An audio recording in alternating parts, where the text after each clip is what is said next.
Sound grenade ছুড়ে মেরেছেন এবং পানি ছুটে মেরেছেন আমাদের এবং আমাদের অনেক নেতাকর্মীকে আহত করেছেন। আমরা আজকের এখান থেকে আমরা দাবি জানাতে চাই যে আগেকার পুলিশ এবং 24-এর পরবর্তীতে এই পুলিশ মধ্যে পার্থক্য আমরা দেখতে পাচ্ছি, বরং আমরা দেখতে পাচ্ছি আরও বেশি পুলিশ অ্যাগ্রেসিভ হয়ে যাচ্ছে। আমরা তার তীব্র নিন্দা এবং প্রতিবাদ জানাচ্ছি। আমরা সেরকম গণ আকাঙ্ক্ষা নিয়ে আমরা আসলে একটা গণ অভ্যুত্থান করি নাই। সে গণ আকাঙ্ক্ষার যে অভ্যুত্থান ছিল, এখানে সকল জাতি, সকল ধর্ম, সকল ভাষা, সকল সংস্কৃতির মানুষ এখানে বসবাস করে।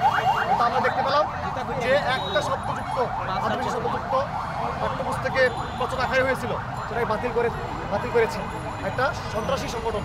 হ্যাঁ, সেই সন্ত্রাসী সংগঠনের বাতিলের দাবিতে তারা বাতিল করে। আচ্ছা, গতকাল কিন্তু আপনাদের উপর যখন হামলা করা হয় তখন কিন্তু আইন শৃঙ্খলা বাহিনী কোনো রকম অ্যাকশন নেয়। কেন আপনাদের কিন্তু আজকে আমাদের উপর অ্যাকশন নিল। গতকালকে আমাদের যে ঘেরাও কর্মসূচি ছিল সেখানে পুলিশ ভূমিকা পালন করছে, কিন্তু আজকে বিনা উস্কানিতেই পুলিশ আমাদের উপর লাঠিপেটা করেছে, সাউন্ড গ্রেনেড মেরেছেন এবং আমাদের 5জন আহত হয়েছেন। এবং একজন 15 তারিখেও আমরা দেখেছি পুলিশ কীভাবে পিটিয়ে পা ভেঙে দিয়েছে।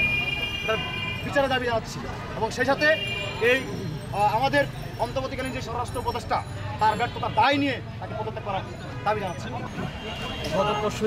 গতকালকে যে আদিবাসী পাঠ্যপুস্তক থেকে আদিবাসী নামটা কেটে দেওয়া হয়েছে, বাদ দিয়ে দেওয়া হয়েছে, সেইটার প্রতিবাদে কালকে যখন আদিবাসী শিক্ষার্থীরা যখন ঘেরাও কর্মসূচি করে, সেখানে সন্ত্রাসী সংগঠনে তারাও পাল্টা কর্মসূচি দেয়। সেখানে কর্মসূচি দেওয়ার পর যখন তারা যায় তখন সেখানে শিক্ষার্থীদের উপরে বেদরভাবে তারা স্ট্যান্ড দিয়ে আঘাত করে, সেখানে অনেকেই মারাত্মকভাবে আহত হয়।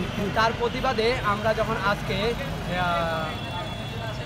পররাষ্ট্র মন্ত্রণালয় কার্যালয়ে যখন অভিমুখে আমরা কর্মসূচি ঘোষণা করি, সেই কর্মসূচি যখন আমরা রাজু ভাস্কর্যের থেকে আমরা হাইকোর্টের সামনে পর্যন্ত আসি, তখন এখানে আমরা শান্তিপূর্ণভাবে যাই। দাঁড়ানোর সাথে সাথে তারা আমাদের উপরে সাউন্ড গ্রেনেড এমনকি জল কোনো উস্কানির কারণ বাদেই আমাদের উপরে শিক্ষার্থীদের উপরে হামলা শুরু করছে পরবর্তীজনকভাবে। পরবর্তীতে দেখেছি যে আপনারাও নিক্ষেপ করেছেন জুতা, তারপর আমরা নিক্ষেপ করিনি, কারণ আপনারা প্রথম দেখবেন যে আমরা যাওয়ার সাথে সাথে তারা আমাদের উপরে পানি মারা শুরু করছে। তখন এখানে আমাদের অনেক শিক্ষার্থীরা পানি এবং পিএসের সাউন্ড গ্রেনেডের ধোঁয়ার ভিতরে পড়ে মাঝখানে অনেক গাড়ি ছিল, গাড়িতে বাড়ি খেয়ে সবাই পড়ে গেছে। তখন তারা আমাদের উপরে লাঠিচার্জ করা শুরু করে। তখন পিছনে আসার পরে